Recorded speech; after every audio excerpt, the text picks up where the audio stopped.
About Love by Anton Chekhov. At lunch, day, at lunch next day there were very nice pies, crayfish and mutton cuttles.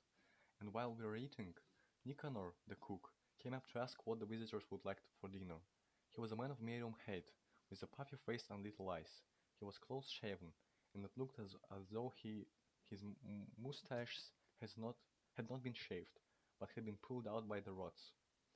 Alyoshin told us that the beautiful Pelageya was in love with his cook. As he drank and was of violent character, she did not want to marry him, but was willing to live with him without. He was very devout, and his religious convictions would not allow him to live in sin. He insisted on her marrying him, and would consent to nothing else, and when he was drunk, he used to abuse her and even beat her. Whenever he got drunk, she used to hide upstairs and sob, and on such occasions Alyoshin and the servants stayed in the house to be ready to defend her in case of necessity. We began talking about love. "How love is born," said Alyoshin. "Why Pelageya does not love somebody more like herself in her spiritual and external qualities, and why she fell in love with Nicanor, that ugly snout. We all call him the snout. How far questions of personal happiness are of consequence of in love. All that is unknown. All that is known. One can take what view one likes of it. So far only one incontestable truth had been uttered about love. This is a great mystery. Everything else that has been written or said about love is not a conclusion, but only a statement of questions which have remained unanswered. The explanation which would seem to fit one case does not apply in a dozen others, and the very best thing, to my mind, would be to explain every case individually, without attempting to generalize. We ought, as the doctors say, to individualize each case. Perfectly true, Brukin assented. We, Russians of the educated class, have a partiality for these questions that remain unanswered. Love is usually poeticized, decorated with roses, nightingales. We, Russians, decorate our loves with these momentous questions, and select the most uninteresting of them too. In Moscow, when I was a student, I had a friend who shared my life, a charming lady, and every time I took her in my arms, she was thinking what I would allow her a month of housekeeping and what was the price of beef a pound. In the same way, when we are in love, we are never tired of asking ourselves questions, whether it is honorable or dishonorable, sensible or stupid, what this love is leading up to, and so on. Whether it is a good thing or not, I don't know, but that is not,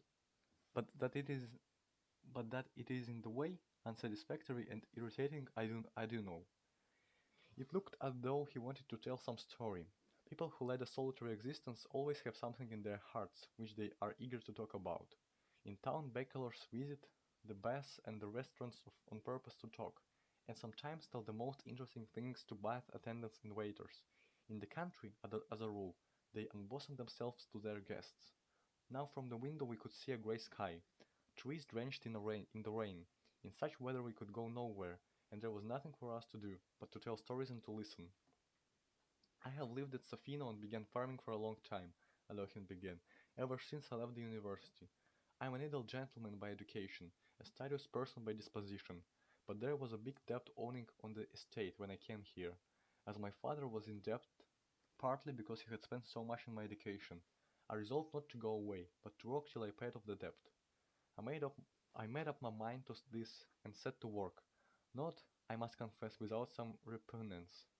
The land here does not yield much, and if one is not to farm at a loss, one must employ serf labor or hired laborers, which is almost the same thing, or put it on a peasant footing. That is, work the fields oneself and with one's family. There is no middle path. But in those days I did not go into such subtleties. I did not leave a clod of earth unturned. I gathered together all the peasants, men and women, from the neighboring villages. The work went on at a treme- the work went on a tremendous pace. I myself plucked and sewed and reaped, and was bored doing it, and frowned with disgust, like a village cat driven by hunger to eat cucumbers in the kitchen garden. My body ached, and I slept as I walked. At first, it seemed to me that I could easily reconcile this life of toil with my cultured habits. To do so, I thought, all that is necessary is to maintain a certain external order in life. I established myself upstairs, here in the best rooms, and ordered them to bring me their coffee and liquor after lunch and dinner. When I went to bed, I read every night the Vestnik Европы. But one day, our prized Father Ivan came and drank up all my liquor at one sitting, and the Vestnik Европы went to the priest's daughters, as in the summer, especially at the haymaking. I did not succeed in getting to my bed at all, and slept in the sledge in the barn, or somewhere in the forester's lodge. What change was there of reading? Little by little I moved downstairs, began dining in the servants' kitchen, and of my former luxury nothing is left but the servants who were in my father's service, and whom it would be painful to turn away. In the first years I was elected here an honorary justice of the peace. I used to have to go to the town and take part in the sessions of the Congress and of the circuit court, and this was a pleasant change for me. When you live here for 2 or 3 months without a break, especially in the winter, you begin at last to pine for a black coat. And in the circuit court there were frock coats, and uniforms, and dress codes too, all lawyers, men who have received a general education. I had someone to talk to. After sleeping in the sledge and dining in the kitchen, to sit in an, ar- in an armchair in clean linen, in thin boots, with a chain on one's waistcoat, is such a luxury. I received a warm welcome in the town. I met friends eagerly, and, and of all my acquaintanceships, the most intimate, and to tell the truth, the most agreeable to me was my acquaintance with Luganovich, the vice president of the circuit court. You both know him, a most charming personality. It all happened just after a celebrated case of incend- incendiarism. The preliminary investigation lasted 2 days. We were exhausted. Luganovich looked at me and said, "Look here, come round to dinner with me." This was unexpected, as I knew Luganovich very little, only officially, and I had never been to his house. I only just went to my hotel room to change and went off to dinner. And here it was, my lot to meet Anna Alexeyevna, Luganovich's wife. At that time she was still very young, not more than 22, and her first baby had been born just 6 months before. It is all a thing of the past, and now I should find it difficult to define what there was so exceptional in her, what it was in her attracted me so much. At the time, at dinner, it was all perfectly clear to me. I saw a lovely young, good, intelligent, fascinating woman, such as I had never met before, and I felt her at once summoned close and already familiar, as though that face, those cordial, intelligent eyes, I had seen somewhere in my childhood, in the album which lay in my mother's chest of drawers. 4 Jews were charged with being incendiaries, were regarded as a gang of robbers, and, to my mind, quite groundlessly. At dinner I was very much excited. I was uncomfortable, and I don't know what I said, but Anna Alexeyevna kept shaking her head and saying to her husband, "Dmitri, how is this? How is this?" Luganovich is a good-natured man, one of those simple-hearted people who firmly maintain the opinion that once a man is charged before a court he is guilty, and to express doubt of the correctness of a sentence cannot be done except in legal form on paper, and not at dinner and in a private conversation. "You and I did not set fire to the place," he said softly, "and you see we are not condemned, and not in prison." And both husband and wife tried to make me eat and drink as much as possible. From some trifling details, from the way they made the coffee together, for instance, and from the way they understood each other at a half a word, I could gather that they lived in a harmony and comfort, and that they were glad of a visitor. After dinner, they played a duet on the piano. Then it got dark, and I went home. That was at the beginning of spring. After that I spent the whole summer at Sofina without a break, and I had no time to think of the town, either. But the memory of the graceful fair-haired woman remained in my mind all those days. I did not think of her, but it was as though her light shadow were lying on my heart. In the late autumn there was a theatrical performance for some charitable object in the town. I went into the governor's box. I was invited to go there in the interval. I looked, and there was Anna Alexeyevna sitting beside the governor's wife. And again, the same irresistible, thrilling expression of beauty and sweet, caressing eyes, and again the same feeling of nearness. We sat side by side, then went to the foyer. "You've grown thinner," she said. "Have you been ill?" "Yes, I've had rheumatism in my shoulder, and in rainy weather I can't sleep." "You look dispirited." In the spring, when you came to dinner, you were younger, more confident. You were full of eagerness, and talked a great deal then. You were very interesting, and I really must confess I was a little carried away by you. For some reason, you often came back to my memory during the summer, and when I was getting ready for the theater today, I thought I should see you. And she laughed. But you look dispirited today, she repeated. It makes you seem older. The next day I lunched at the Luganovichs. After lunch they drove out to their summer villa, in order to make arrangements there for the winter, and I went with them. I returned with them to the town, and at midnight drank tea with them in quite domestic surroundings, while the fire glowed and the young mother kept going to see if her baby girl was asleep. And after that, every time I went to town, I never failed to visit the Luganovichs. They grew used to me, and I grew used to them. As a rule, I went in unannounced, although I wore one of the family. Who is there? I would hear from a faraway room, in the drawling voice that seemed to me so lovely. It is Pavel Konstantinovich, answered the maid or the nurse. Anna Alexeyevna would come out to me and with an anxious face, and would ask every time, "Why is it so long since you have been? Has anything happened?" Her eyes, the elegant refined hand she gave me, her indoor dress, the way she did her hair, her voice, her step, always produced the same impression on me of something new and extraordinary in my life, and very important. We talked together for hours. We were silent, thinking each of our own thoughts, or she played for hours to me on the piano. If there were no one at home, I stayed and waited, talked to the nurse, played with the child, or lay on the sofa in the study and read. And when Anna Alexeyevna came back, I met her in the hall, took all her parcels from her, and for some reason I carried those parcels every time with as much love, with as much solemnity as a boy. There is a proverb that if a pleasant woman has no troubles, she will buy a pig. The Luganovichs had no troubles, so they made friends with me. If I did not come to the town, I must be ill or something must have happened to me, and both of them were extremely anxious. They were worried that I, an educated man with a knowledge of languages, should, instead of devoting myself to science or literary work, live in the country, rush round like a squirrel in a rage, work hard with never a penny to show for it. They fancied that I was unhappy, and that I only talked, laughed, and ate to conceal my sufferings, and even at cheerful moments when I felt happy, I was aware of their searching eyes fixed upon me. They were particularly touching when I really was depressed, when I was being worried by some creditor or had not money enough to pay interest on the proper day. The two of them, husband and wife, would whisper together at the window.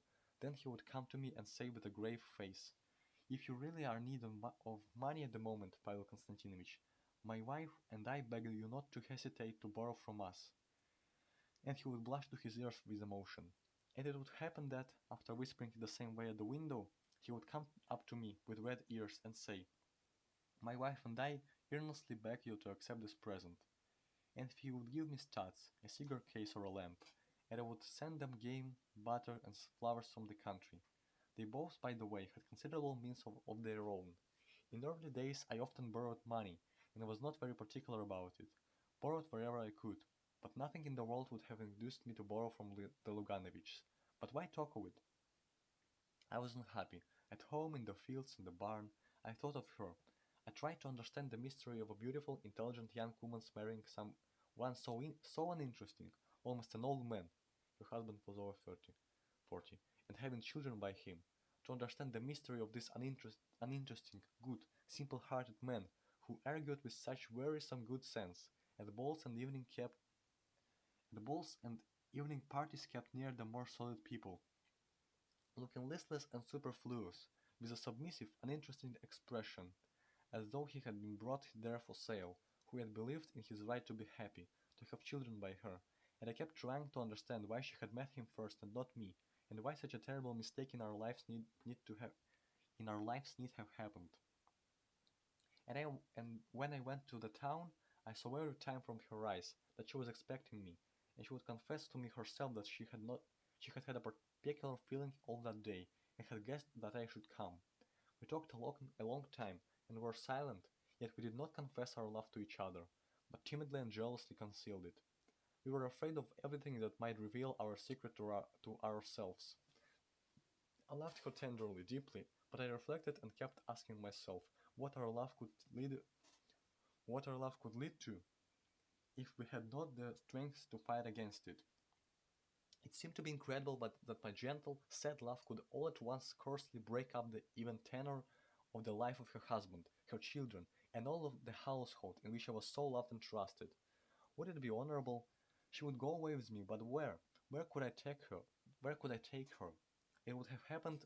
It would have been a different matter if I had had a beautiful, interesting life.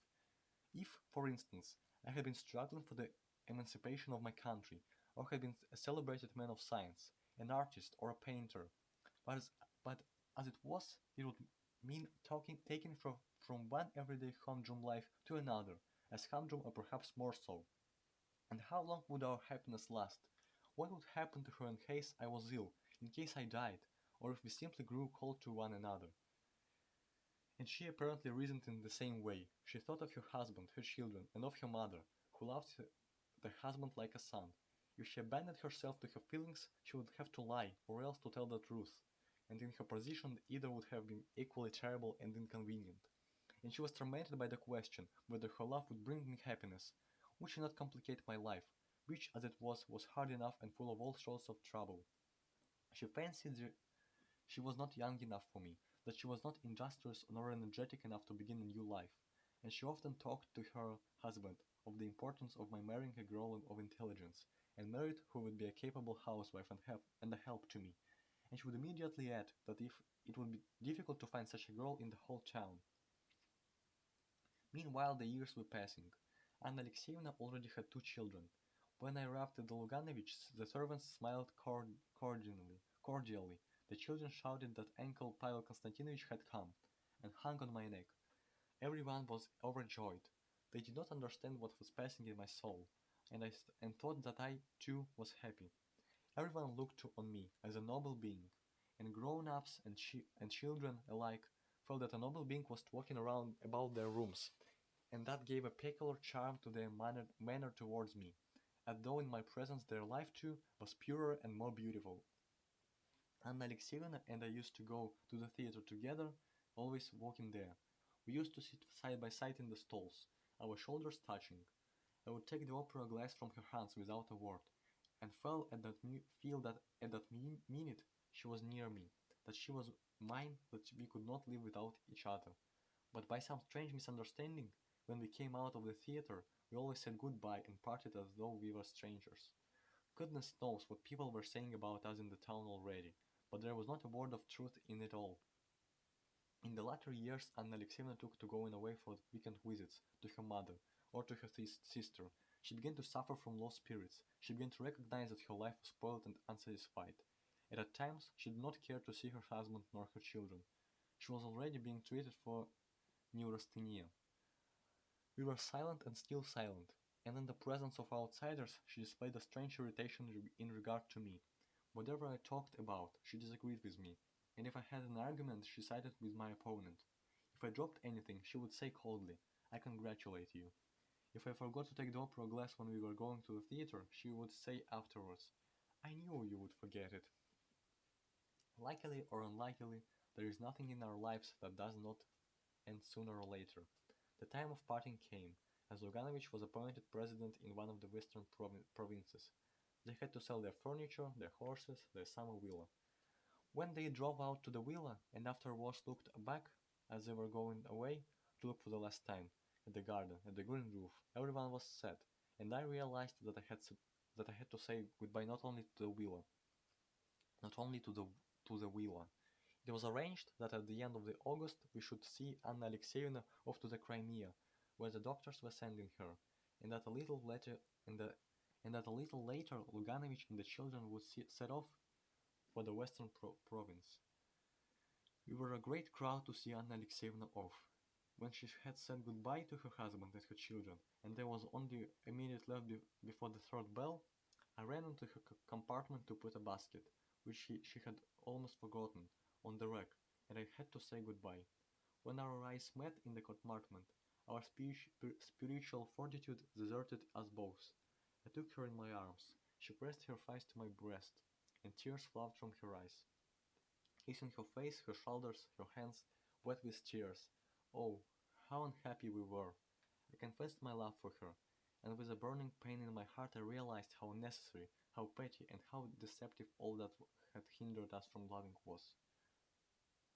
I understood that when you love, you must either, in your reasonings about that love, start from what is highest, from what is more important than happiness or unhappiness, sin or virtue in their accepted meaning, or you must not reason at all. I kissed her for the last time, pressed her hand, and parted forever. The train had already started. I went into the next compartment. It was empty, and until I reached the next station, I sat there crying. Then I walked home to Safina. While Alohin was telling his story, the rain left off and the sun came out.